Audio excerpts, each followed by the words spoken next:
Hey everybody, welcome to Wish We Were Then, the only time machine that runs on pop culture.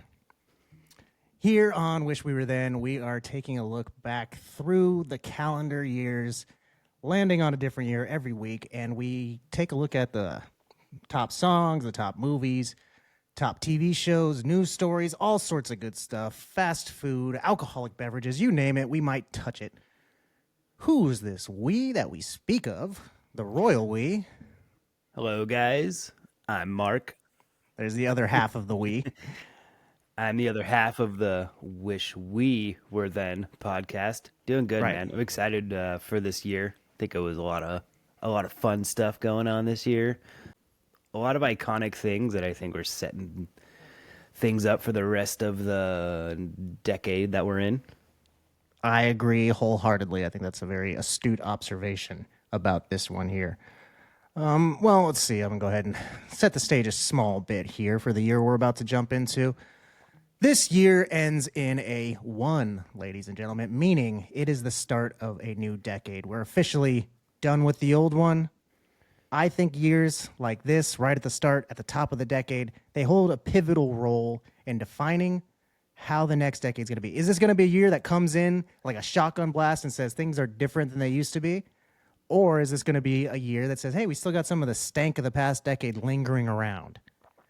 I think that the one we're getting into today still might have some funk from the 70s lingering upon it.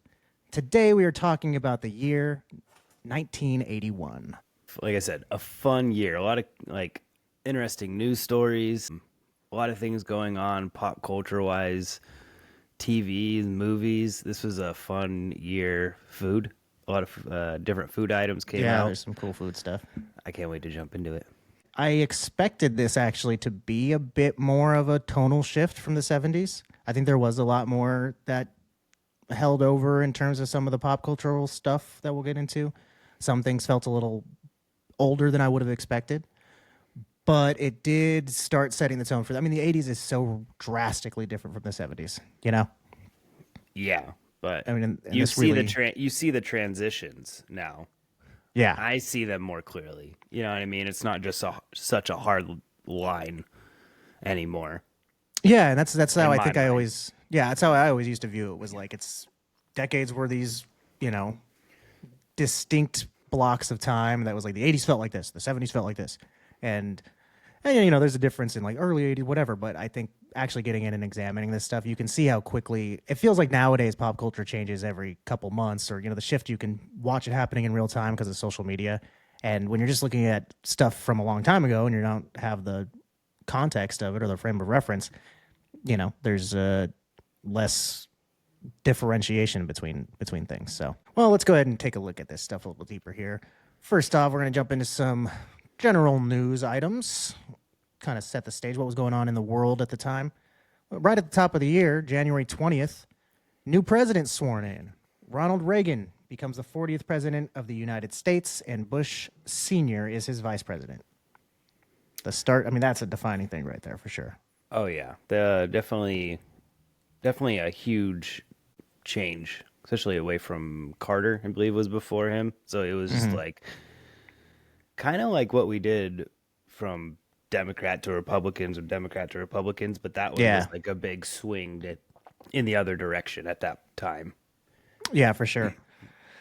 This also, on the same day, minutes after he was sworn in, the American hostages in Iran were released from the Iran hostage crisis. It lasted 14 months that they were being held hostage in the embassy. And an agreement had been reached, I think, the day before, or I think like literally the day before. But so they got released immediately after Ronald Reagan became president. Dang. Well, sounds like he had something to do with that. A good start to your presidency, I guess. Yeah, for sure. The very first few minutes, you're like, nice. Well, there's one thing that he did on August 19th. The first female Supreme Court judge was nominated by Ronald Reagan.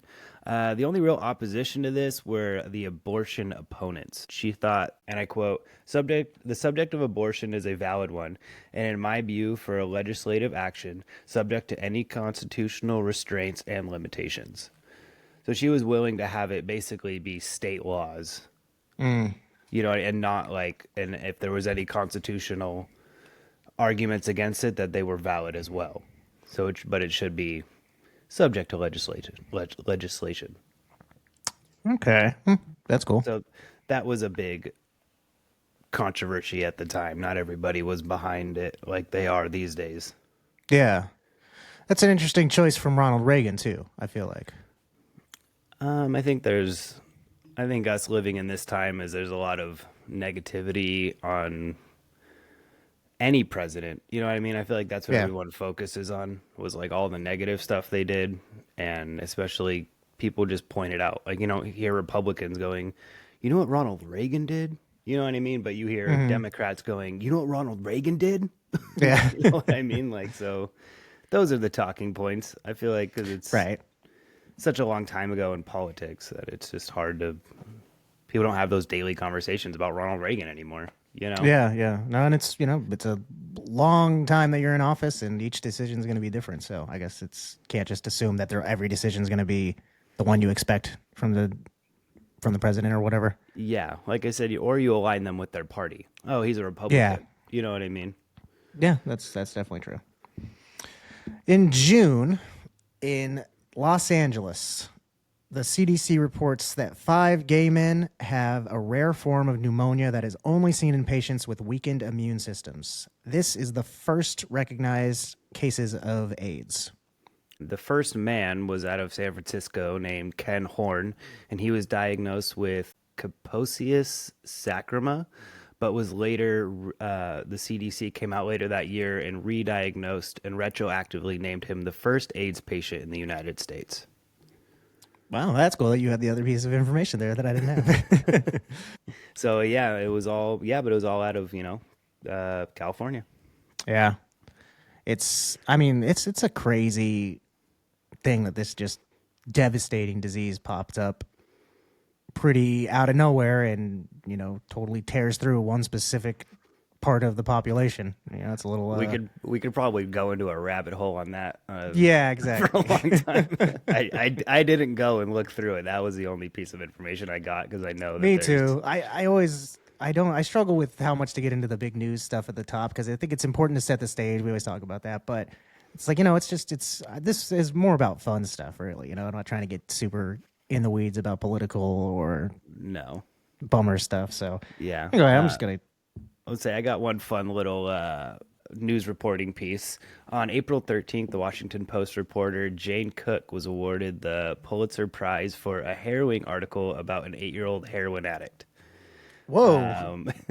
Quote, Jimmy is 8-year-old and a third-generation heroin addict, a precious little boy with sandy hair, velvet brown eyes, and needle marks freckling his baby-smooth skin on his brown arms.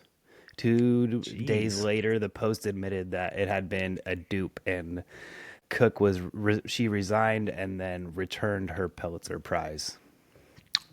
So she lied about it just to get, just for the news story. People have been lying in media for years, ladies and gentlemen. Yeah, I guess that's what that means. Man, that is it's a grimy story to come up with. Yeah, you know? Seriously. A third-generation heroin addict? So what, their parents were like, come on, little Jimmy. Yeah, right. Like, I'll show you what Grandpa showed me at your age. You're old enough now. What are you, 6? Come in here. It's time for you to get your first spoon. All right, there was a couple of assassination attempts. One was on Pope John Paul II and Ronald Reagan. Oh, yeah, I saw the Ronald Reagan one. I didn't know the Pope also. He also shot the press secretary, and he shot one of the Secret Service agents. Oh, wow. John F. Hinckley was his name, and he did it to impress Jodie Foster. What the fuck? Yeah. Was there some sort of precedent for that? Or he just is like, I don't know. Jodie Foster, you know what she would love? I don't know if she was hated Ronald Reagan, maybe she was a huge Democrat. I don't know. Maybe I didn't look into that part. That's so funny. I like the idea that he just thought that she liked this, you know, that he just did it, and then he's like, Jodie, this is for you, and she's like, why? I thought you would want this. It's impressive. The whole news is here. And Ronald Reagan got shot too, didn't he? He didn't just. Yeah, he got shot in the lung. Ooh, damn, the lung. Yeah. That's pretty hardcore. And survived. He wasn't like a young man either. I don't know how old he was. Oh yeah. You should have dropped a hip hop album after that. That's crazy. Or wrote it while he was in the hospital. Yeah. Here's a fun, interesting little story. On July 29th, via the United Press International, this is the headline. It's official. Beer sales will debut in Soldier Field during Chicago Bears games this season. The Park District Board voted to allow volume services to sell 18 to 20 ounce cups of beer at $1.50 at 16 portable stands in the stadium, marking the alcoholic beverages debut on the premises. Wow. Can you imagine that? Prior to this year, you couldn't get beer at this baseball game? I mean, I'm sure there's other stadiums that you could, just not that one. I mean, I think this is like kind of a start of. I didn't see that this was the very first one of all, but it just is surprising that this was something that wasn't just always around. Yeah, for like people have been drinking alcohol and beer for like hundreds of thousands of years. Like it seems like that would have been like a staple at baseball games because it is such a staple now at baseball games.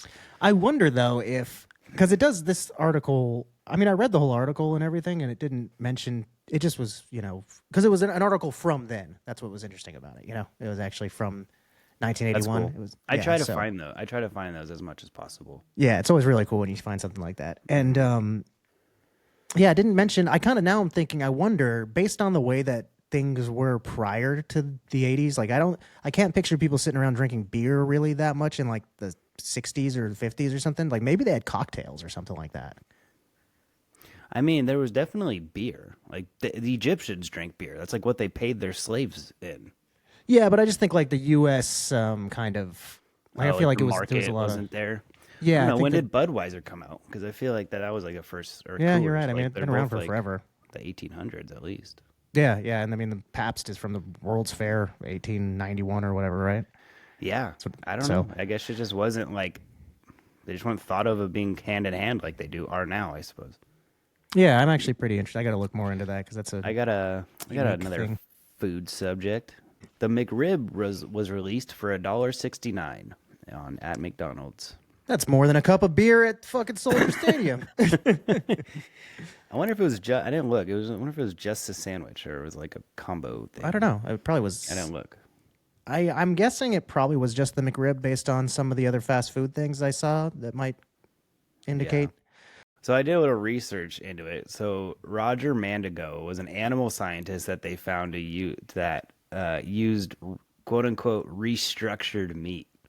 So this is the first time anybody had done this.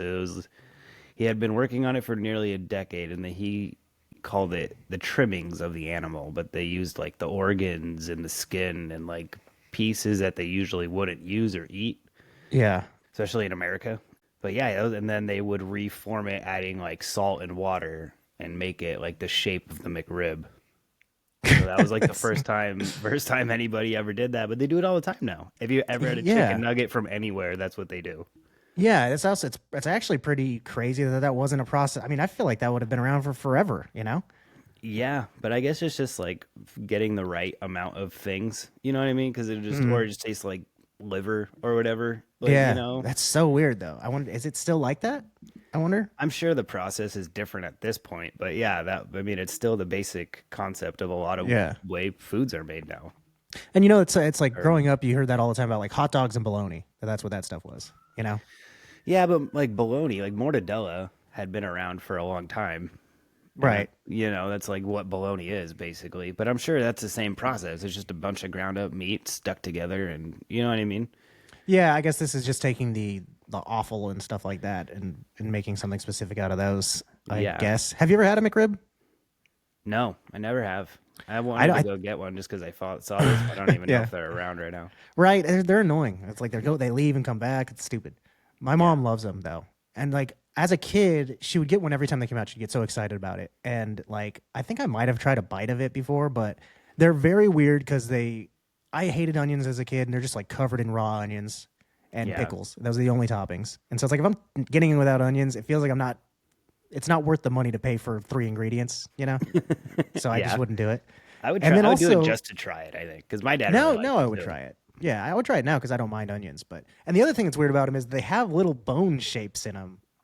And I remember thinking that when I saw her eat it, they're shaped like a slab, whatever it's called, slab of ribs, where it's like flat and a rectangle, and then there's like little bone portions sticking out, but they're just made of meat. That's so gross. Yeah, well, now you know why. Yeah, I remember too thinking like, oh, how do you eat that sandwich? You have to eat around the bones and then pull them out, and it's like, nope, it's all just fake meat. Gross. Here's some more fast food and related information. A couple of restaurants that had been established this year: Quiznos, Papa Murphy's, Pizza Ranch, Longhorn Steakhouse, Surf City Squeeze. You remember the Surf City Squeeze at the mall? No, there was the one. Oh, the juice bar? Yeah. Oh, yeah. They made smoothies. I just had always assumed it was only at that mall that was in the town we grew up in. There are over 100 locations nationwide. I did not know Surf City Squeeze was and it's still going on. It's like a big, been around since 1981. So I think the one in the mall's still there. Is it? That's cool. Mm-hmm. And that's probably what it is. It's just a mall staple, Yeah, I mean, it's a good food court thing. In the 80s, sure. I mean, that's the start of mall culture. I mean, they've been around before this, but this was when they really started to solidify and become a cultural hub. Yeah. One other fast food story I have is I watched a news report from 1981 from the BBC, and it was wildly interesting to watch. It was because it was all about how American fast food is coming and going to start taking over the UK, that they didn't have really fast food or counter service restaurants really. There were like a couple of them, but mostly it was like diners and stuff like that. They really didn't have any fast food up until this point. And there were a couple around London and stuff like that, but there weren't any allowed. So I was, watching this whole story about how they're going to start taking them here and there and all these other different stuff and how much money they're putting into bringing fast food over. And the guy in the video goes to McDonald's and he orders, the Big Mac or whatever. And as he's sitting there, he's talking to the camera. He goes, all right, let's see how long this is going to take for the food to come because it's supposed to be fast, right? And he starts his timer on his watch. And then as he's talking to the camera, then the girl comes over and hands him his food. And he stops his watch. He's like, 29 seconds. Holy shit. And then she goes, all right, and here's your change. And then he reaches up and grabs her change from after he gets the food. Yeah, so I don't know. It's just super weird. Yeah, you just gave them the food. You stood there. They went and grabbed it immediately, gave it to you, and then handed you the change. Damn. Yeah, it was an interesting. I feel like it takes longer than that now. It definitely takes longer, that's for sure. I mean, I guess, I don't know if it was just less people. Or they just made them all in the morning and had them sitting out or something like that, I don't know. You'd have to look at but methods, I guess. I don't know. That, the change thing, him getting the change after getting the food, it actually shows up in the movie this week. There's a brief second of somebody leaving a restaurant and then somebody else comes out after him and goes, you forgot your change. Oh, I didn't even notice that. Yeah, and I was like, I wouldn't have even thought anything of it, but after having read this and then watching the movie, I was like, oh, that's because that guy gave him the money first and then got the food and then they got their change after the fact, That's weird. Yeah. Doesn't make sense to me. I don't know. So I got one more little food thing. The FDA approved aspartame. Oh, okay. Yeah, so that's when that's going to start becoming more prevalent. It's pretty gross. Aspartame. Yeah, it's like the sugar substitute. Yeah, as you take a drink of Diet Coke. I love this stuff. You bet your sweet aspartame. That's crazy, though. So I guess Diet Coke wasn't around at this point, huh? No, I suppose not. Or any really diet drinks, I guess. Yeah. Or they were just not used aspartame if they were diet. Or they were just low sugar or something like that. Mm-hmm. Can you imagine if there's just no sugar in them at all? There was no sweetener. It was just all the other ingredients of Coke, but there was just nothing in there to make it sweet. I wonder what that would taste like. I don't know. Probably like if you ever had like bitters. Yeah, you know what I mean? Probably right. Like, you know what? Actually, I just watched something the other day that was explaining what the flavor of cola is. And I think it was basically saying it was kind of like a spiced wine.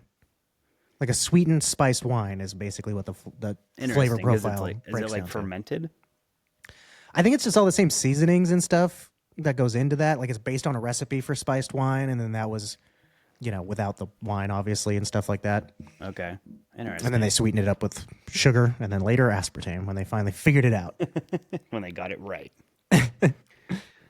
That's all I got for food. I'll say I got some games. I was going to say, I got some tech stuff. Okay. I'll start with, I only got one, so I'll start. As far as games go, Donkey Kong came out this year as an arcade cabinet created by Shigeru Miyamoto, who was asked to repurpose Radar Scope, and he wanted to make a game about Popeye the Sailor Man and Pluto, and then what's the girl's name? Olive Oil. Olive Oil. Okay. So he wanted those to be the main characters, but he couldn't get the licensing rights for it. So that's where he would just like redid it as. It was called Jumpman, King Kong, and I don't think Princess Peach had a name at that point. She was Pauline. Oh. So yeah, they were like that was the original idea of it. So I was like, that's such a funny pivot to make, to be like, okay, there's gonna be a sailor and then a bigger, stronger sailor up at the top, and then a skinny woman, and then you go, okay, well, what are we gonna do to make this different? I don't know, a plumber and a monkey. He wasn't a plumber, I guess, until like the second game, until Donkey Kong Jr. came out. Yeah, I guess he was just a man. Couple of years. Yeah, he was just called Jumpman. He wasn't like anything yet, you know. Yeah. That's such a weird pivot, though, just to be like, I guess there's a gorilla now and a regular man down there with a hat. What's big and hairy? Gorilla. Just, it's interesting, I guess, that he's not like a knight or something like that. You know, that it's just a normal dude. Yeah, it's true. I guess in the Japanese to English dictionary, donkey meant stupid, and then Kong was for King Kong. So it's supposed to be like, monkey, I think. Yeah, I think it was sort of like a breakdown of translation. I think that there was something to do with like dumbass, you know? Basically, yeah. That's pretty much what it was. Like jackass because it's a donkey. On August 12th, the original model 5150 IBM PC was released. So a personal computer, and this was a pretty big landmark development in that field. Oh yeah, we wouldn't be doing what we're doing now without it. Thank you. That's for sure. Yeah, this was like the sort of the model that would be the most successful moving forward, that kind of everything was based off of, and kind of needed to be compatible with this. So this specific IBM model is what directly influenced everything that came after it. The only real competition they received in the 80s was from Macintosh. Yeah, and that didn't last. I'm just kidding. That came and gone. The only two things still basically the two people running things to this day. So it started back in 81. Last little tech story I have here is on December 28th, the first American test tube baby was born, Elizabeth Jordan Carr. So IVF. Yeah, in vitro fertilization. Wow. That was a long time ago. Yeah, it was kind of shocking to me to see it like on an official list of things to be listed as test tube baby. I always thought that felt like a derogatory term. Well, it's kind of how those derogatory terms start. We don't use that term anymore. You know what I mean? Point. Like it went from being what it was to being a derogatory term. Yeah, I just feel like there's some sort of a little bit of a like, there's a little bit of a charged word there. If you tell somebody, what are you, a test tube baby or something like that, you know? And I also feel like that was something. What a great insult! Like. I'm gonna start using that just because it's like people are gonna be like, "Wait, what?" There's no like direct reasoning for it to be offensive, but you just feel like it is, you know. Oh man, that's funny. I think too. Also, it was something that was being referenced a lot in the '90s. People were talking about test tube babies and stuff like that. And yeah, it probably I haven't became a lot heard more. that phrase. No, it's all IDF. Yeah. It's pretty much what it's come down to. Well, especially because it's so much more popular now with like my sister and her wife got it done. Yeah. You know what I mean? Like a few times. So it's like different people are using them than they were in 1981. Yeah. It wasn't just women who couldn't have babies, or whatever. Well, that's it for the technological side of things. I got a couple of sports things. Let's hear it. A little fun. The longest professional baseball game in history occurred between the Pawtucket Red Sox and the Rochester Red Wings in a AAA game. The game lasted 32 innings with 8 hours and 25 minutes of playtime. Only 19 fans are left at 4:07 a.m. when it stopped. And it would resume at a later date, and they would play the 33rd inning, and the Pawtucket would win 3-2. So damn, that's so funny. 19 people just thugging it out, just waiting. I'm watching the end of this thing. A minor league game. Imagine going to the Storm Stadium and being there until 4 a.m. There's not even 19 people that go to that stadium on a regular basis. No, and it's 1981, so we actually don't even know for sure if they were even selling beer in the stadium. That's true. Well, how could you? There's no way, dude. And they stopped selling beer after the 7th inning. Oh, yeah, that's true, anyway, too. Yeah. So either way, I know, right? Either way. Well, maybe that wasn't a rule back then, maybe. I have to assume it wasn't back then. It seems like a more modern institution. Muhammad Ali fought his last fight against Trevor Bourbon and lost in a unanimous decision. He was, I guess, it was still already showing signs of Parkinson's. Oh. Do you know how old he was at this time? No, I don't. But I mean, I feel like he was in his prime in like or mid 70s. So it took him, less than 10 years. He was born in 42. So he would have been 39 at this point? Yeah, I mean, it's pretty old for a boxer, I guess. That's an older boxer for sure.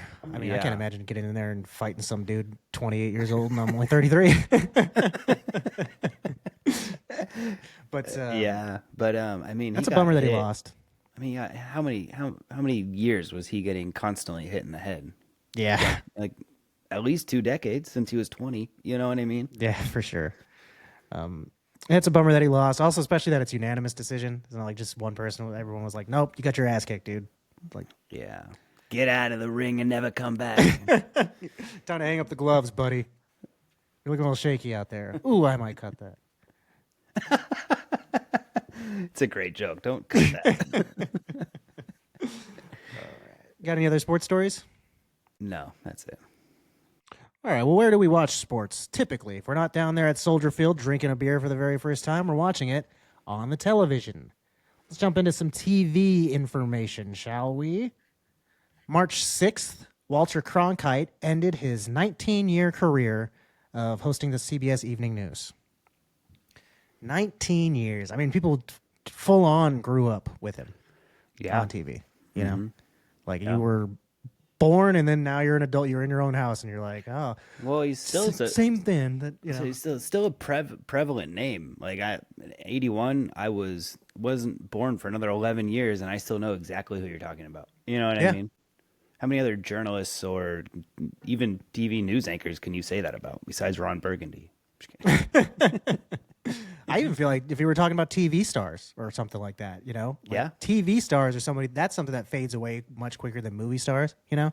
Mm-hmm. There's so many people that's like, oh, everybody knew who blank such and such was back in the day, and now nobody who's under a certain age has any idea who that person is. So the fact that a evening news anchor was that influential for so long. I mean, I know what his voice sounds like, even though I never watched him doing the news. I've just seen clips of him or whatever, but it's like he was so prevalent and such an important figure in the news and stuff for so long.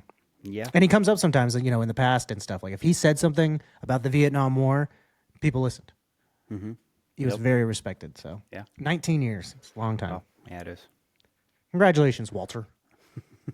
Did a great job. Proud of you. Now, here's a big one. I think this is probably one of the most defining moments of this year and the whole decade, really. On August 6th, MTV Music Television premieres. Huge. Premieres with the words, "Ladies and gentlemen, rock and roll," on the screen. That's super cool. Yeah. The first video was Video Killed the Radio Star by the Buggles, which had come out, I believe, in 1979. When I was younger too, I thought that was so interesting that it's like there were music videos before MTV came out, and they didn't really know what to do with them. Yeah, I mean, who was the first person to make a music video? I don't know who the first person was, but the Beatles were some early, people who were interested in it and really wanted to do stuff with it. Because they made full on movies and stuff even. Yeah, and I think tracks. They got into the idea of doing. That's like why there's the rooftop performance. We all know what that looks like, Yeah. Because they were there to film it. I mean, obviously they were doing that whole big documentary, but they released that And I don't really even know where you would watch that back in the day before MTV. I don't know. I guess if it was on the TV, or you'd have to go out and get a projector or something that have it on a reel. Yeah, I guess. I guess at 81. When did they come out with VHSs? I'm not sure, but wasn't 81. That would have come up. probably, yeah. And on television, the number one TV show this year was Dallas. It was a hard number one. No, I know. It's not something I think I'll ever end up watching. In a similar vein, on debuts, another big, huge show that everybody talks about from the 80s, Dynasty, came out this year. Mm-hmm. I know that was hugely important. A few other ones, though. Elvira's Movie Macabre. I like that. Oh, yeah. Elvira. Yeah. Entertainment Tonight. The Greatest American Hero. Great theme song for that one. Oh, yeah. Believe it or not, I'm walking on air. I never thought I would be so free. Hill Street Blues, Nero Wolfe, and The People's Court all debuted. And the Smurfs. Oh, it did? Yep. I didn't see that. That's cool.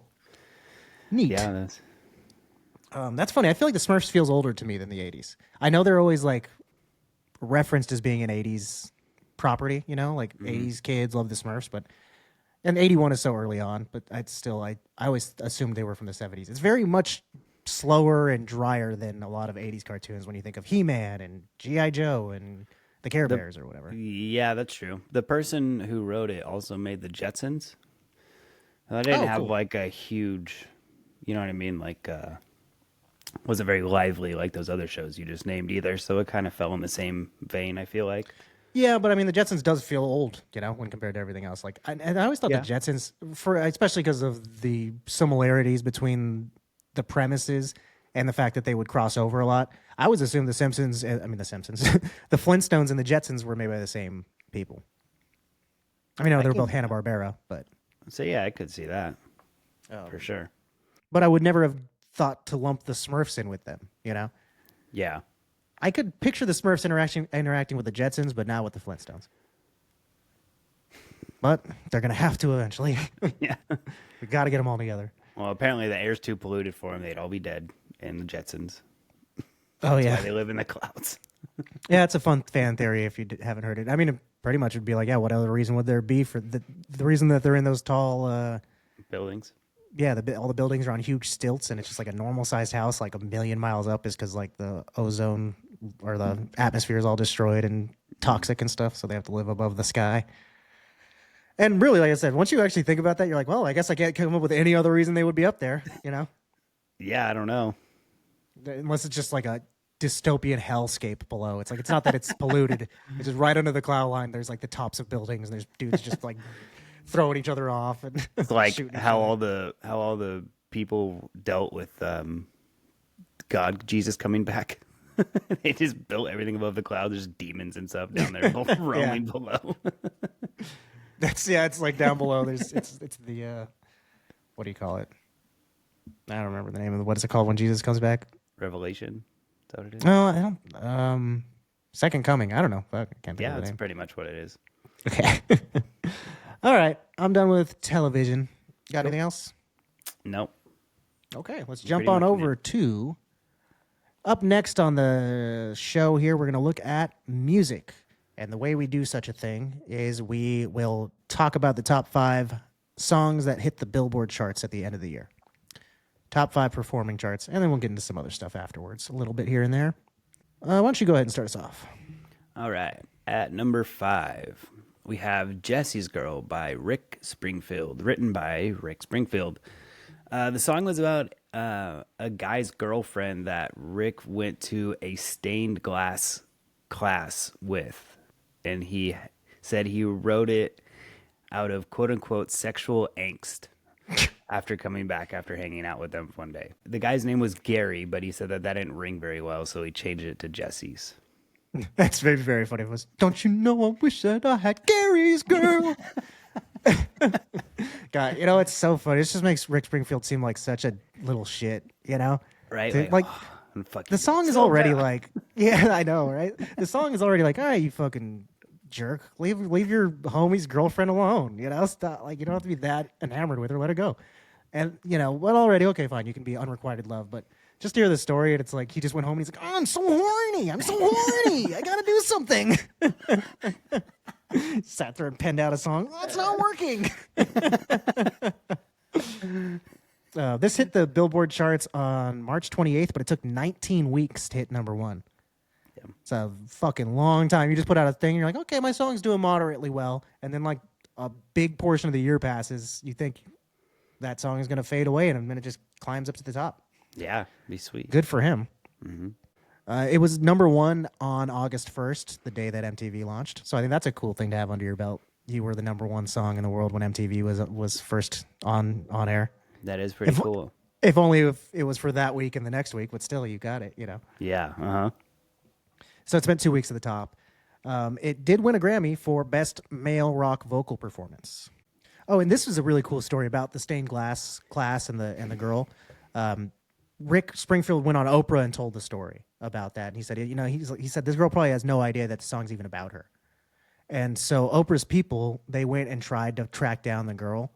And they got as far as finding the class that he had taken, found the teacher for the class that had taught it. And he had passed away 2 years prior, and all of his class records were tossed out a year after his death. So they were just like a year off from figuring it out. Dang. Yeah. But also it's like, damn, Oprah's people they're good at what they do, man. They got all that figured out, Yeah. Well, she's got a lot of money. You can do a lot of things. I just picture them all in a room. They're just like, all right, it was 15 years ago. What city was he in, and where was the stained glass class taking place and stuff? They're just all ropes and or strings on a cork board and stuff like that. Yeah, the article I read said he was in Pasadena. Oh, mm-hmm. I mean, that makes it harder too. I thought maybe if he was like in Rockford, Illinois, and it's like, well, there was one guy teaching stained glass, but Pasadena, you could have been. You could have driven to L.A. to do the class. Who knows? Yeah, for sure. That's a lot of people to track down. So good job, Oprah. Almost had him. Almost found that girl. Also, it could be like that girl could have read that interview years later and been like, "Oh shit, that was me." But she's like, "How is she going to tell anybody?" Yeah, how is she going to know? She's still married to Gary. I got proof. He's right here. Gary's just been for years fuming on every time it comes on the radio. He's like, "Oh, I know he's talking about me." All right, number 4 is Just Like Starting Over from John Lennon, released October 23rd of 1980. The song spent 5 weeks at number 1. It was the first new recording that Lennon had released since he left the music industry in 1975. So that was kind of it was chosen as his first single more for the thematic reasoning, as opposed to, he didn't really think this was like the best song from the new album or anything like that. He just decided to do this one because it was called Just Like Starting Over and he was coming back to music. Makes sense. Yeah, thought that was a fine thing to do. Also, the chiming bell in the opening of the song is a direct allusion to the heavy church bell that tolls in the beginning of his song Mother from 1970. So it was sort of a way to show, like, this is how much I've grown in the past 10 years. I'm more subtle, I guess you would say, something like that. Before he had been murdered at the end of 1980, the song had reached number 3 in the U.S., and then it went to number 1 December 27th. So basically, after he got killed, the interest in this song shot up. So makes sense. Yeah, unfortunate. This, I thought it was interesting because I truly actually had never heard this song before. I never have either. Yeah, which surprised me. And it's so crazy because the album Double Fantasy, I mean, is a album with songs on it that we do know. You know what I mean? Like, yeah. So it's interesting that this is the one that that did so well and did the best from the record. But I was not familiar with it at all. I didn't love it. I don't really love songs that are just sort of just feel like it could have been written by anybody. Years prior, it kind of felt like a throwbacky song in a lot of ways. I didn't mind it. I thought it was fine, but well, even like you said, he didn't think it was the best song. Yeah. So I mean, it wasn't like particularly strong, but also wasn't anything that I disliked listening to. But I don't know that if I heard it again, I'd even realize it was the same song. To be honest, yeah. I'll probably just let this one go. I think I listened to it maybe like once and just skipped over it the next time. Yeah. In 2013, Billboard ranked it as the 62nd biggest hit of all time. we always bring up Billboard lists, and there's so many of them, and we have no idea what their criteria is for selecting anything. But ones like this, where it's a 60-second biggest hit of all time, leads me to believe that of all of their record keeping, this one has sold the 60-second most copies, which is even more shocking since I'd never heard it. Maybe because it's not really used in anything. I don't, like I said, I've never heard it. I've never heard it in a movie or like anything like that. It's not really referenced a lot. Definitely not John Lennon's best work. And if somebody was like, "You never heard John Lennon before? You gotta listen to this song." You know what I mean? This one doesn't really like play on the radio, as far as I can tell. And it's, there's so much old music to go through, and like you're not gonna play John Lennon every day or whatever. So it's like anytime you go back to him, you're gonna play one of the 4 or 5 songs that everyone knows that are his solo stuff. And like there's not really a real way to break into old artists like. Into the crates and try to figure out something more interesting to play. Unless you actually get the album and listen to an album front to back. Yeah, for sure. But yeah, on the radio and stuff, it's just like, why would they play something that's not what he's known for now, all these years later, I guess. But yeah. But this did do better than like Beautiful Boy. It was on the same album. And I know Beautiful Boy, but I don't know this song, Yeah.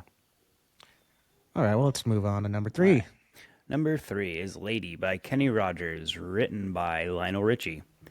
It was Rogers' biggest solo hit ever. Lionel Richie told Entertainment Weekly that it was his most profitable song, and I have an estate thanks to Lady. It's funny that he said that because I have some information on this chart that might refute that claim of his. But this was Lionel's first production work outside of the Commodores. I thought that was pretty interesting. Okay. This spent 6 weeks at number 1, and it originally was pitched to the Commodores, but they turned it down. So I think they probably were kicking themselves because Lionel sort of went off on his own right after this, and this song became a huge hit for Kenny Rogers. So they were like, "Fuck, we fucked up," Yeah. Like, then now everybody only knows the Commodores for Easy, But other than that, it's like I don't know any other songs. But Lionel Richie went on to have a career for forever. Yeah, he had a big year this year in general. Yeah, he did. We'll just put it that way. This song was the first song of the 80s to chart on all 4 separate Billboard charts concurrently. There's the country chart, the Hot 100, the adult contemporary, and the Hot Soul singles. And this one made it onto all of those charts at the same time. Wow. I kind of feel like, I don't know that I would say how much this song really feels country to me. It doesn't feel country to me. I think it's just the fact that it's Kenny Rogers that people were giving it that distinction. Kenny Rogers had said, the plan was that Lionel Richie would come from a place of R&B and Kenny Rogers was coming from a place of country, and that they'd meet somewhere in the middle and do a pop thing. I don't know how successful I think that. I mean, pop music, it's sort of a nebulous term. It just means whatever is dominating the radio at the time. But I tend to think of pop music as being more upbeat than this, Yes, me too. I think this probably was my least favorite song on the list this year. Yeah, it wasn't. Yeah, you're probably right. It was just, I feel like the songs at this time I just don't resonate with. Like they're just like slow going. They just wash over like me. Yeah, but I've always felt that way about 80s music. I would rather listen to anything out of the 70s or 60s or 90s for that matter. Like I don't know, but especially the music that came around that was popular. Like we're talking the top 5. None of these songs resonate with me except maybe Jesse's Girl. It's because you hear it all the time on the radio. You know what I mean? Like, okay, number 2 we have "Endless Love" by Lionel Richie. Hey, speak of the devil, with Diana Ross. This came out on June 26th of 1981. Spent 9 weeks at the top. It's the theme song from the film adaptation of a novel by the same name, Endless Love.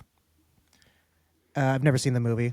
This song did become an Oscar nominated song for that movie, which surprised me. When I looked up the movie, it's got like 4.5 stars or something like that on IMDb. Apparently, it's a big piece of trash, but it's funny to see Oscar nominated on it because of this song.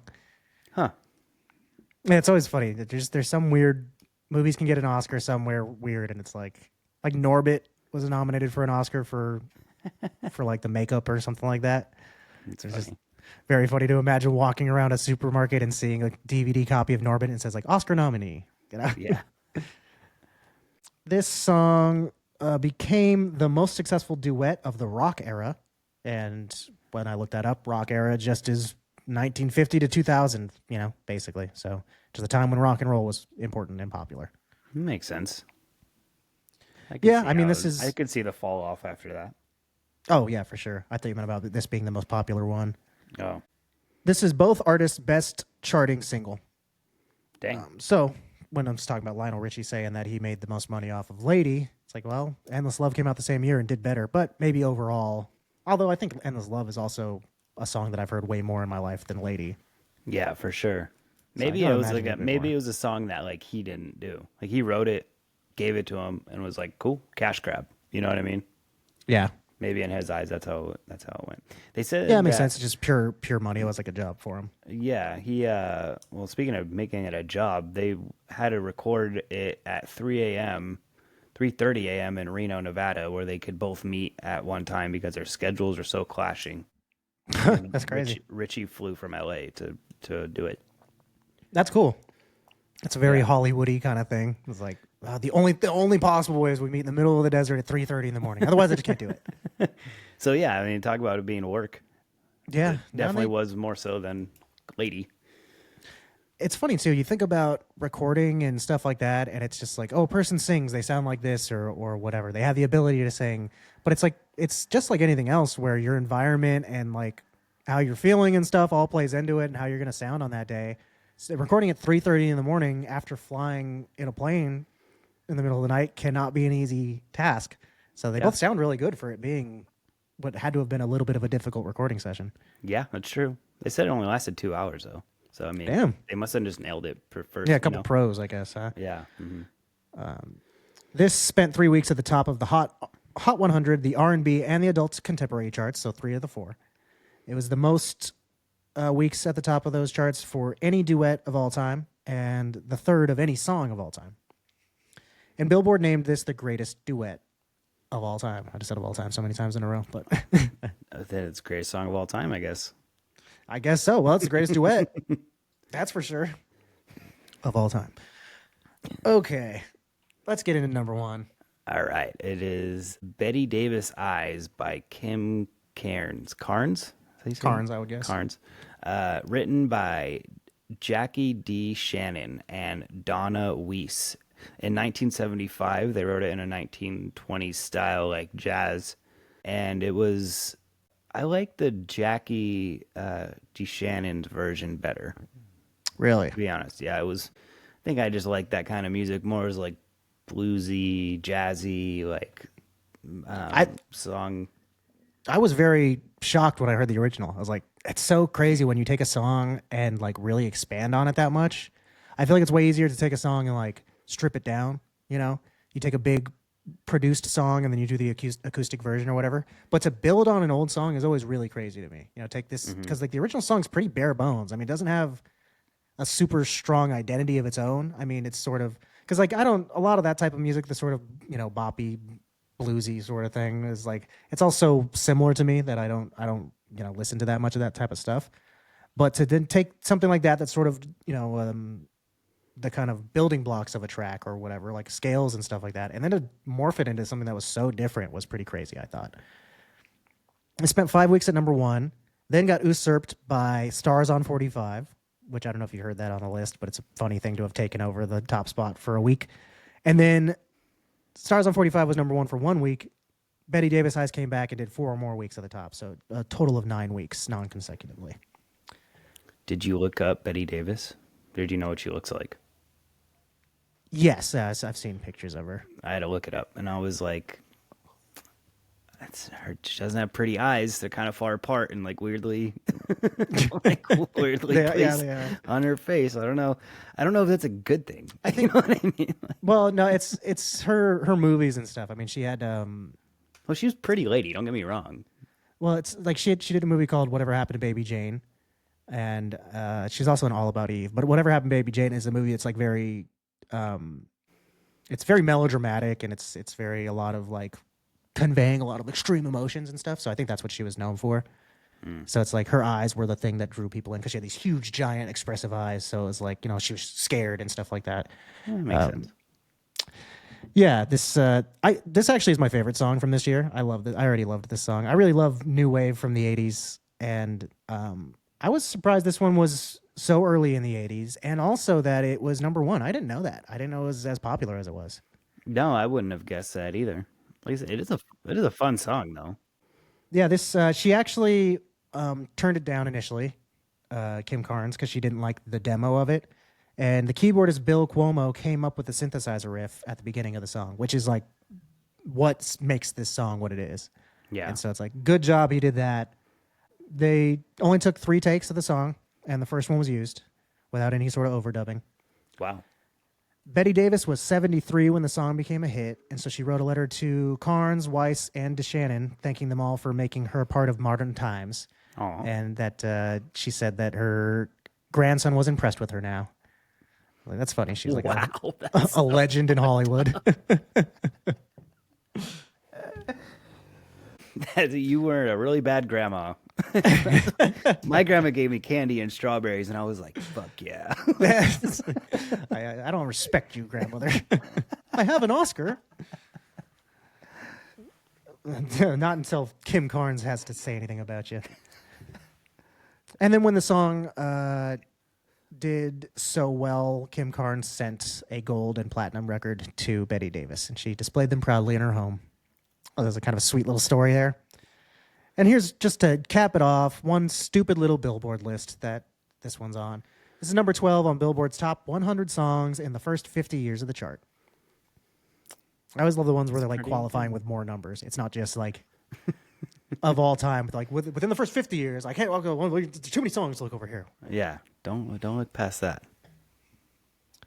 But that's it for the top 5. I like to go through and put a list together and put it on Spotify of the rest of the major releases that year. I go through the other top 100 and put some stuff on here, as well as some of the other albums that came out throughout the year. So if you want to hear what people were listening to, kind of across the board, no matter what genre you were into or what have you, take a look at this. We should post it to our socials, I guess. Did you listen to this list here at all? Yeah, I did. A lot of good stuff. Yeah, fun. Like I said, it was a cool time for music and like pop culture and stuff. It was a fun list. Surprisingly, I actually think that this is one of my favorite years for music. Like when you look at the charts, it's not really my style. But then when you get into just the other stuff that came out later in the year, there's so much that I am like, oh, Pat Benatar, I love Pat Benatar. Oh, the Iron Maiden came out this year with some stuff. That's great, you know. The Pretenders, The Tubes, Rick James, The Church, The Psychedelic Furs, 2020, Oingo Boingo, Susie and the Banshees, Kim Wilde, Black Flag, The Go-Go's, The Ramones. Like, there's so much good music this year. Uncle Neil Diamond. Yeah, my uncle. My last name's Diamond. I used to tell people that. He was my uncle. A lot. The Police, Devo, Blondie, Rush. Oh, Rush came out with their first album this year. Oh, yeah, that's cool. Mm-hmm. The interesting one on there from Blondie, because they had a couple songs this year that were popular, but I decided to put Rapture on there because it's pretty noteworthy as being the first rap or first song featuring rap to hit number 1 on the Billboard charts. Oh, wow, that's cool. Yeah, pretty interesting. Blondie, you know, featuring Debbie Harry, the blonde white woman. She was the first rapper. Blondie. She pretty much is Blondie. She was the first rapper to hit number 1 on the charts. And Sugar Hill Gang had come out years prior, but they were friends. Her and Fab Five Freddy. I mean, she references him in the song, but that's cool. Yeah, like they knew each other. They ran in the same circles, so she was into rap. And when you compare it to other rap of the time, she's actually not that bad, I guess. Another female rap-driven song that I would like to point out, in case you haven't heard it, is Square Biz by Tina Marie. It's one of my favorite songs of the year. I really like that one. Eminem used a sample of that in one of his songs at one point. I can't remember off the top of my head. I'm spacing on it. But that one, she talks about how she's a rapper. And it's like, she's like, oh, I've heard a lot of other ladies rap. And I was like, really? In 1981, you've heard a lot of other ladies rap? That surprises me. Oh, and Missy Elliott uses the verse later on in a song, too. She like remixes it, too. So that's a cool song to check out. Been used in hip-hop for years to come. A lot of like throwbacks to it. That's cool. Yeah. Weird Al. Yeah. Yeah. I forgot he was on here. Which one is it? Another One Rides the Bus. Yeah. Because Another One Bites the Dust was on the charts this year as well. Yeah. So what a great guy. Go and check that out. This is an awesome year for music. Very much so. I got a fun little fact real quick before we jump off music. Prince opened for the Rolling Stones, and he was booed off stage and had bottles and food and a lot of other things thrown at him. Damn. Yeah. Was he like opening for them on? Because this was the year they did the Tattoo You tour. Was he opening for them on tour or just once? Yeah. No, I'm pretty sure it was just once. I'm sure he didn't do it. I don't think he did it after that. Damn, but that's wild. They tried to put him on, and people weren't cool about it. I mean, it's crazy because one of the most talented musicians ever. So it's crazy to me to think that anybody's booing him off stage and stuff. But also, not who I would pair with the Stones. True. Mm-hmm. You know? Yeah. But they just saw his talent probably and was like, please. You know what I mean? Like, yeah. Like, that's really cool of them to have done that. This guy shreds on guitar. Like, people have to see this. You know what I mean? Yeah. If you don't know he's a guitarist, check out some of his solo guitaring, and he's pretty fucking incredible. And, I mean, at that time, I'm trying to think of his 70s music. And, I mean, there was a little bit more of like sort of a rock or maybe even soul funk element. I just know Purple Rain, and that didn't come out until like 84, I think. Yeah, he's got some stuff from the 70s, and yeah, I mean it's less R&B, I guess I would say. So I mean I sort of see the thing, but yeah, like you said, they must have just were like, this guy's great. We have to get people to see this guy. Yeah, I mean, they must have felt so bad. Well, I'm sorry, we liked you.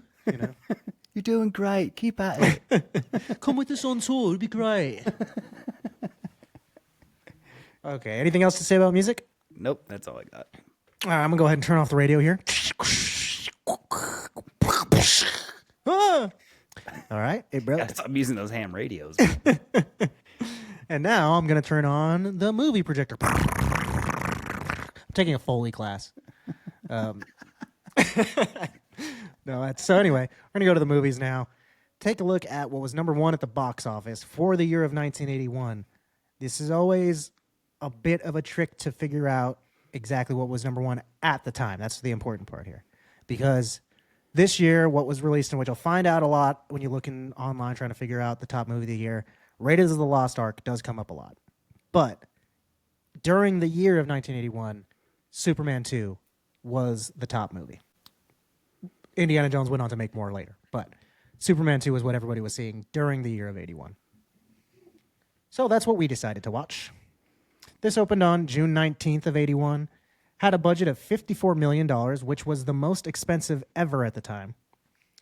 The opening gross was $14 million, and the worldwide gross, all said and done, was $216 million for the year. Dang.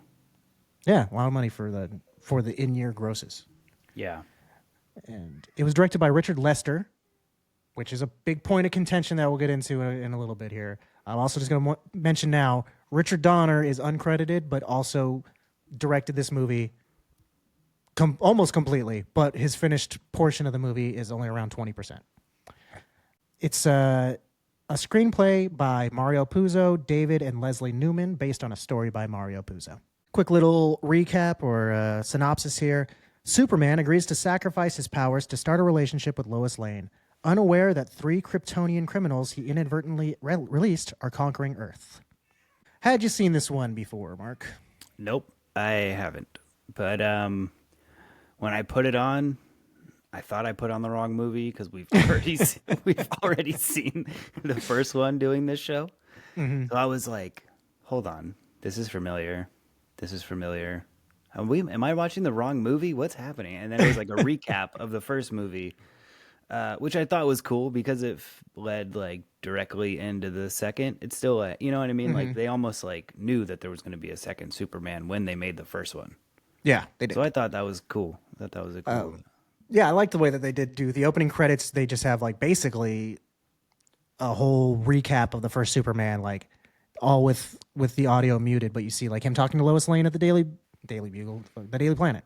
And then you see him, saving the train from crashing, and then you see him, before talking that, to Lex Luthor and stuff. Before that, they have the trial of Zod. Oh yeah. Of the three, that's what confused me. I was like, hold on a second, this is from the first one, right? Like, you know what I mean? Yeah, and that was good too though, because I knew that Zod was in this one, and I saw that he was in the first one when I looked at the credits, but I did not remember Zod being a part of the first one. And then when it started, and it's like, oh, okay, that's right. It's just that it's only in the beginning of the first one. He's in it for like a second, and then they just banish him, and he doesn't come back into play. So that must have been really confusing for audiences at the time, especially to then have to wait for 3 years for the next one to come out. And you're like, those guys from the beginning, Yeah, that's cool though. I like that they did that. Yeah, they did a interestingly, I don't know, it's an interesting job of setting up for the sequel. This is what I was going to get into about the whole movie. So both films were planned on being shot subsequently. They were going to do the first one and immediately start working on the second one, which they did do. They did start working on the second one right afterwards. They shot for about 19 months straight of shooting. Holy crap. And they got about 75% of the way through Superman 2. So the first one was completely done. They're mostly done with Superman 2. And the filming was halted. There was some tensions mounting between Richard Donner and the producers. And basically it culminated with him getting fired after having completed most of this movie. So they needed to figure out someone else to take over, and they eventually somehow figured out to go with Richard Lester. But a decent number of the cast and crew were not happy with the fact that Richard Donner was fired, and so they didn't actually come back for reshoots. Now, because of the way that the Directors Guild works, in order for Richard Lester to receive sole credit, because Richard Donner didn't want any credit for this movie, but he had already shot so much of it, that Richard Lester had to have shot more than 60% of the movie himself in order to receive sole directing credit. So he had to go back and reshoot much of the stuff that Richard Donner had already done. So he changed a lot of the tone of a lot of the old stuff, and he had to kind of jam his movie together with Richard Donner's movie in a weird way. So there exists two different cuts of this now. Essentially, Margot Kidder, who plays Lois Lane, she said that Richard Donner had done enough footage to make his own movie. It was basically complete. So in 2006, the studio and people online started petitioning and all this, and they eventually were able to release the Richard Donner cut of the movie, which is, the best way that they could restore his original vision of the movie. They had to redo some stuff and change a couple, add some stuff and different things. And I think they reused some footage from the first movie. But yeah, his plan was different for the story just a little bit, but there also are very similar. So it's kind of a weird situation going on there. I'd be interested to watch that version. Yeah, me too. Gene Hackman, one of the main people who did not come back. The whole crew of them three didn't come back. Gene Hackman, like the main people, Superman. No, Gene Hackman, Ned Beatty, and Miss Taskmaker or whatever her name is. Yeah. So the three villain or triplicate, those three little funny side relief characters, they didn't come back for reshoots. So Ned Beatty's character right in the beginning, he's gone. He gets left at the jail, and they never go back for him. Then when they go to the Fortress of Solitude, he leaves Miss Taskmaker there. Yeah. Or he doesn't leave her there. They come back and she's never in the story again. Yep. Because the actress didn't come back. They got a good portion of Gene Hackman's filming done, but for the stuff that he didn't come back for, they just hired a body double who wore a mold of his face over him, and they hired a voice actor who sounded like him. That's crazy. Yeah. So what the heck? The part that I could really tell was in the Fortress of Solitude at the end, when there's a lot of scenes of Lex Luthor climbing and scrawling around the place, and he's like, "Oh, wait till hasn't anyone heard of a parachute?" and stuff like that. And you can hear it doesn't sound like him, and it's him just always jumping with his back to the camera and stuff like that. Yeah, I did. And, now that you say that, that makes sense. I hear it now. It's so really weird overall story, and certain people like Margot Kidder was not a fan of the new director. Most of the people were at best okay about the situation, but nobody was really happy with it. Even John Williams didn't come back to do the score. He had won an Oscar for the first one, and then he said that they could use his work from the first or base it off of that and use the music, but he wanted someone else to produce the score, so they got a different guy in there to do it the second time around. They also got different cinematographers because they didn't like the sort of the sort of lofty, weighty approach to the first one. It's more cinematic. They wanted this one to feel more like a comic book, so they did a lot more static shots. But I read all of that, and in watching the movie, it didn't feel that much different, to be honest. I mean, I felt like it was a lot of the same vein as the first one. It's been a while since I watched the first one, but like I said, it felt like it was a directly after, filmed around the same time. You know what I mean? Yeah, I guess they're similar enough, but also different enough that they do feel. Because I'm thinking now, like, there was one of my main issues with the movie was the action felt very stilted most of the time. Yeah. It was kind of like a lot of them like walking around, and then like there was a lot of like characters talking to each other while the other characters just stood around, and then they would walk up like they're in the middle of a fight, but they were just standing over there for no reason, like to give them time to talk, and or like I don't know, just sort of like picking up one thing and then walking over to one soldier and bonking him on the head with it, and you're like, there's a bunch of the fight should seem bigger than this, and it's just them sort of one-on-one fighting people, and I think that was a lot of the direction because he wanted it to feel like a comic book frame, so everything was just static in the shot happening. Yeah. And without movement and stuff, it's kind of hard to create like a dynamic sense of people, fighting or fast motion and stuff like that, I guess. Yeah, I mean, I feel like even a lot of the flying scenes when they're flying around the city, like I feel like if they would have done like fighting choreography, it would have been a lot more fun than like the green screen of them like just being pushed around. It doesn't even look like they're moving fast. Yeah, that's the big even in the green wire screen, movement. it seems like the green screen could have been moving faster in the background. Like, would that have been? So they could have done a tracking shot, which would have felt like, oh, you're moving with the character, and instead you're just watching them slowly glide across the screen. Yeah, in real time, and that's I think that was a directorial choice to try to make it look like an actual comic book panel, but I don't feel like it translates to that. I don't think it felt more comic booky. It kind of just felt like a more amateurish movie. Yeah, I agree. Also, it's got the same issues as the first one in that I felt it's a little too long. I mean, overall, I enjoyed after the fact, but it was sort of dragging in the beginning, especially where you're like, okay, is this just a compilation of a bunch of weird Superman stuff that's not really that big? It's like, I don't know, saving Lois from the river. It takes a long time to get through, Yeah. Mm-hmm. And you're like, that's just Lois in a river. It's not like not that it's not a fine thing to watch, but it's like each of those things could be a little shorter, I feel, Yeah. When when he gave up his powers to be in love with Lois Lane, I was like, if you're not around, she's going to die. She already died once, actually. Yeah. If you're not there to turn the world back, she's going to die again. She almost died 3 times in that one movie. Like, oh yeah, the idea of like him giving up his powers to be with her.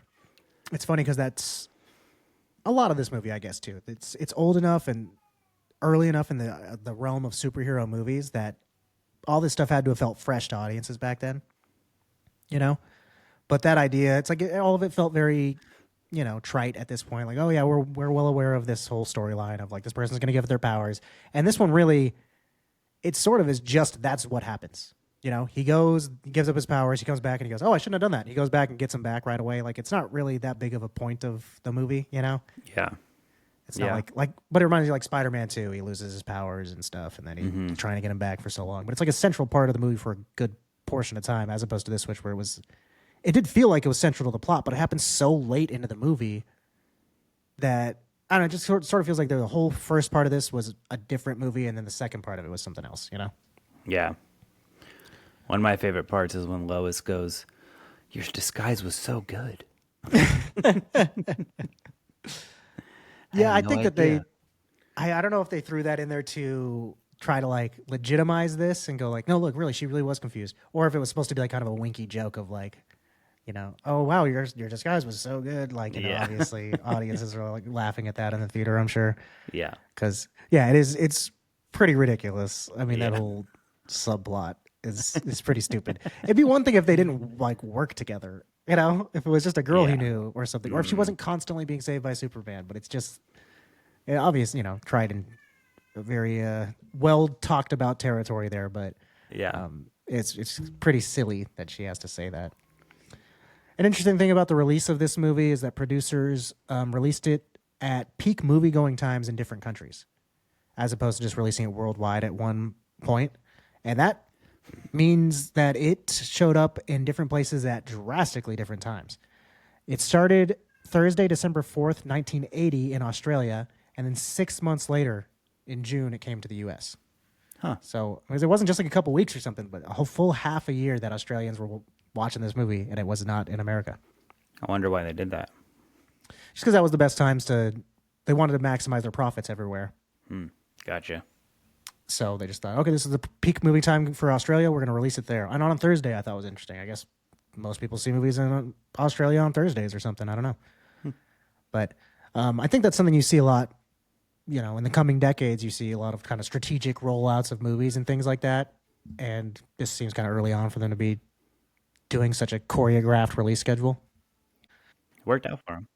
Yeah, the promotion of this movie included the trailer for it was the first ever commercial aired on MTV. Oh, that's cool. Mm-hmm. Oh, that was fun. This movie is one that kind of, like I said, it sort of just meanders through the story. It kind of goes like, oh, here's Superman doing a bunch of Superman stuff, and then it's like, oh, and now he's losing his powers, and oh, now he's coming back, and now it's all over, But I still, like I said, I enjoyed it. I thought that it was maybe a bit overly long, but overall, I did think that it was a lot of fun, I guess. Yeah. But it's definitely less than the first one. Yeah, the first one was much better. And you can say that for pretty much every movie, but I think if it had been different, if the original director had more control over it and had seen it through to the end, and I think it would have been just as good. I believe that it would have been. Oh, yeah. Yeah, the first one has a lot more of the sort of juxtaposition of the Superman scenes are taken very seriously, and then the Lex Luthor scenes are like slapstick comedy. Mm-hmm. And so it's sort of, I talked about that last time, where it's like they're trying to make audiences okay with seeing a superhero because it was something that they weren't used to doing. So it was like, this is a good movie, but also for kids, it's a silly movie. And I think this time around, they decided to focus less on the like kind of cinematic aspects of things and just make a fun superhero movie. That's why I feel like it's not as good as the first one, but it is still just a fun sort of movie to watch, but not as cinematically impactful. Yeah. Though they did go on to make 2 more. It's true. Have you seen any? I never had seen any of these movies before we watched the first one for the podcast. I feel like I've seen the first one at some point in passing, but this is the first time I really sat down and watched both of them. I know that I've always known the cover for the third movie because it's Superman flying and holding Richard Pryor by like the back of his shirt, and he's like, whoa. Oh yeah. Yeah, so I've always been curious, like, how does Richard Pryor get involved with Superman? I don't know. He's got to have a funny sidekick. And you're just like, what are these movies doing? Old movie, like, series of movies, you know what I mean? Like what's the word I'm looking for? Franchise? Thank you, yes. Old movie franchises would be so weird with, like, the things they decided to make a movie about, Like, where there's, like, Star Trek, and they're like, oh, we're going to save space whales for some reason in one of them, And then there's, like, the Wrath of Khan. That one makes sense. That makes sense to be a Star Trek movie. But then there's just one where they're, like, saving whales, And, like, the Superman movies. The first one makes sense. This one makes sense. It's the Kryptonians come back. And then, like, in the fourth one, I was reading the plot synopses of them. And the fourth one, it's like Superman wants to get rid of all nuclear weapons. And I was like, okay, that seems like a really weirdly political and... Yeah. Well, it sounds like what the whale thing was, too. Was a political... Yeah, exactly. Like, why are they just... It's almost like they were more like TV shows back then, A series of movies. Because it's just like, all right, this time, what are we going to do this week? Oh, I don't know. Just come up with something stupid. Like, they didn't have to come up with a really great story, Well, and now TV shows are more like movies. Yeah, that's true. And I guess even movies now, it's like they're so tied together and stuff with all of the Marvel stuff and all of that. I don't know. Movies are in a really weird place nowadays. Yeah, it's true. I kind of feels like there really isn't any sort of, like, thing. I can't even tell what the trends are right now because the Marvel thing's done with now. People are over that. And that's been like the defining thing for the last 10 years. So they're trying to keep Star Wars alive. Yeah, and then people are kind of over that too. So it kind of feels like they're struggling to figure out, well, what do we do next? And it's like, well, you have only ever been creative. And now that you're trying to rely on old shit, it's drying up. So they're like, well, what else are we going to use? And it's like, you don't use anything else that's lying around. You have to come up with something else good. Yeah, well, maybe they'll be forced into it. Or other movie studios will come in and actually do things that are creative. Push out some of the big guys, Yeah, hopefully it doesn't all just switch over to being everything's only, on TikTok from now on, Yeah, I think that would be a bad transition. Can you imagine if like studios put in like tons of production value and all their money and stuff, and like have these huge sets and the nicest sound equipment, all that just for like 1 minute videos at a time, like just It quick would little things. it would do great, unfortunately. Not a bad idea. Yeah. How many what are you gonna rate this out of? How many Marlboro cigarettes do you give this one out of 1,981? I'm gonna say 940 Marlboro cigarettes. 940. Let's see. I'm gonna give this one. I'll give this one 1,100. Yeah, somewhere in that vein. Yeah, was not terrible. I think I don't want to be too harsh on it because I didn't dislike it. I thought it was fine, but probably not one I'm gonna jump back to rewatching. Although it's weird now that I'm thinking about it, like I have a fond memory for it.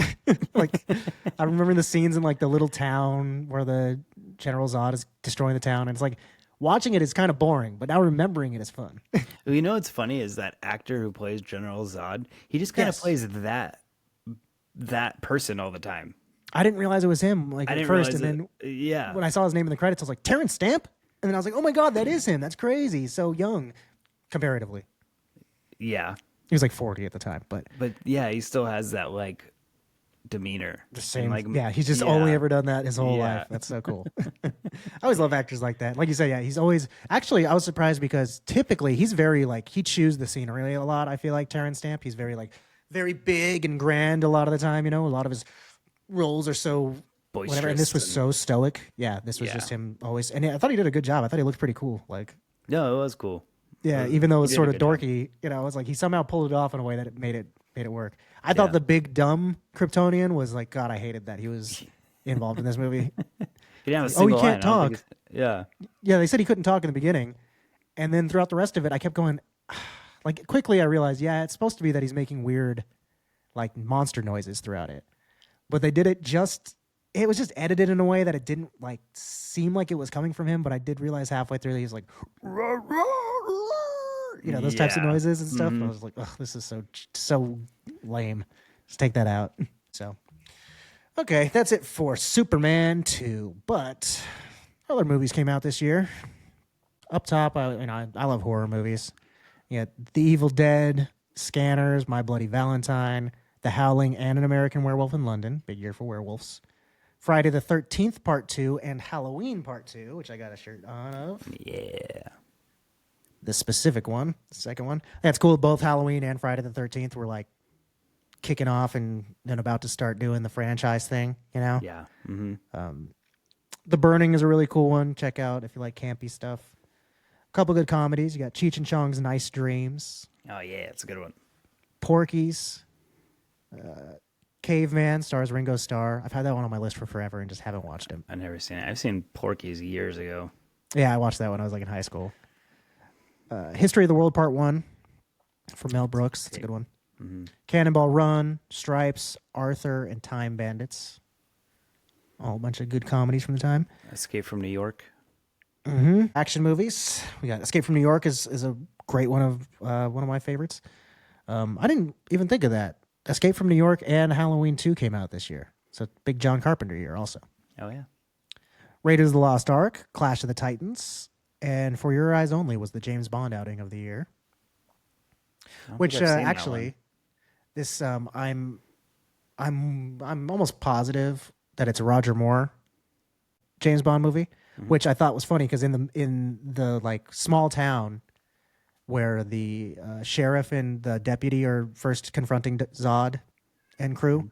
The sheriff in that, I was like, I swear that's the sheriff from the James Bond movies. And it is. And it's like, this guy only ever plays sheriffs in everything he's in. He's always just a loud mouth, tobacco chewing sheriff. Gotta get out there and show him boss, And he plays such a prominent part in, I think it's The Living Daylights, the Bond movie. And he's so annoying in it. He's like in like half of the movie. He's like riding around in a giant car chase with James Bond and just so stupid. But I just immediately was like, I think that's that guy. And I was right. A couple kids movies, The Great Muppet Caper and Fox and the Hound, which might be my favorite Disney movie. Yeah, it's a really good Disney movie. Have you ever read the book? No, I didn't know it was based on a book. Yeah, it's really sad. At the end, like the hunter is like an alcoholic, and he ends up shooting Copper in the end of the book. Yeah, it's a sad book. It's a sad movie already. Yeah. That's even sadder. Oh, well, this was a fun little section of movies I wanted to call attention to. You have American pop and heavy metal, which both are musically themed and are also both adult animated movies. Ralph Bakshi did American pop. He's the one who did the Lord of the Rings movie that was like rotoscoped.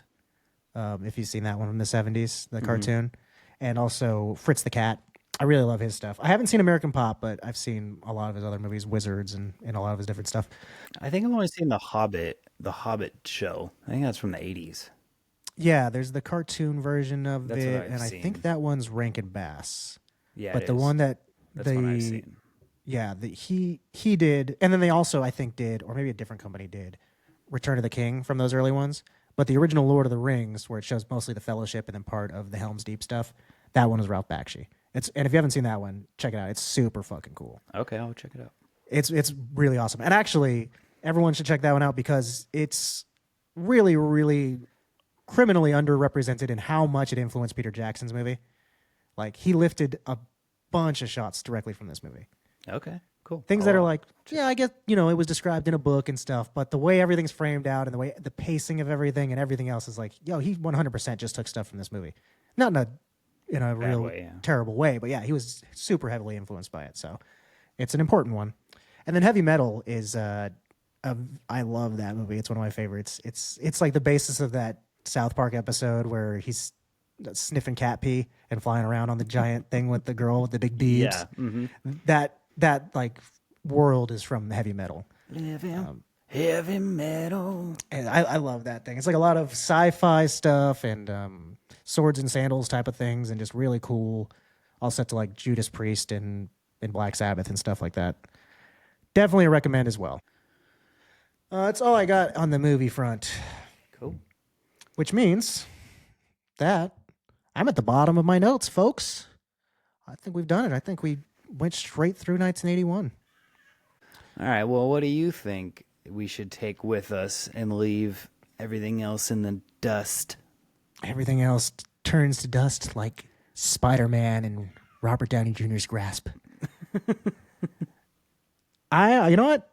I didn't really think too hard about it going into this one. Usually I spend a little bit of time trying to figure it out, but actually just having talked about it, I think I'm going to save heavy metal. It's a movie that I watched for the first time a few years ago, and it's become one of my favorites. And I always feel like, I should rewatch that, but I'll never be able to rewatch it again if I can't save it. So that's what I'll save. What do you got? I'm going to say MTV, I think. Actually, while we were doing the episode, I thought I made a mental note to save that, and well, at least you did. Yeah, I just think like it's so influential. I mean, it was changing by the time we were around and watching it and stuff, but even like Beavis and Butthead, like I love those shows. Yeah. I love Daria. Yeah. Yeah. Mm-hmm. So much old stuff from wouldn't be who he is without it, really. And I love Mike Judge. And I think that we really didn't talk enough about how much I think really it is an insanely important part of the 80s MTV. And I think really it solidified like the idea of teenagers and all that kind of being its own separate group of people really was started in the 50s. Mm-hmm. Yeah. And so it was still kind of a new concept by this time. Because you were just considered a kid before then. Until you were 18, exactly. Yeah. And I think that the sort of idea of being like kids are their own group of people. They have their own language and their own, concerns, and they're different than adults, not just because they're little kids, but because they're teenagers and all of this, I just don't understand my kids. That whole thing, that type of, relationship between parents and kids, all that kind of stuff, for better or worse, I think really started with the MTV generation, Mm-hmm. They were being marketed directly towards, and that was like a conscious decision by the networks who were doing this, and Paramount and stuff like that, was that we don't have enough stuff directed at teens. And so they did a lot of market research and found that kids like to watch these music shows that had been around. So I guess that's where you'd see music videos, would be like on an hour-long show at the end of the night or whatever. They'd talk about the top songs on the radio and stuff. So they just decided to market directly to teens. So I think that this is, really defining of the 80s. So it's cool that it happened so early on. Yeah. Okay. Any other closing sentiments before we I don't think so. Start shoveling dirt onto the casket of 1981? Yeah, we're going to start having to. All right. Well, I know I'm going to be looking down into that hole with wiping sweat off my brow. Got a handkerchief to get some of that dirt off your face, Mark. Here, let me go ahead and wipe your cheek off a little. Oh, thanks. Give me your tongue. Give me your tongue. There you go. Thank you. Here we go. Now wipe it off. All right. But I know while I'm thinking about doing all this, I'm looking down in that hill. What I'm thinking, I think you're thinking the same thing. And then what I'm thinking. We wish we were then. We're going to get it one of these times, I swear. Maybe. Good night, folks.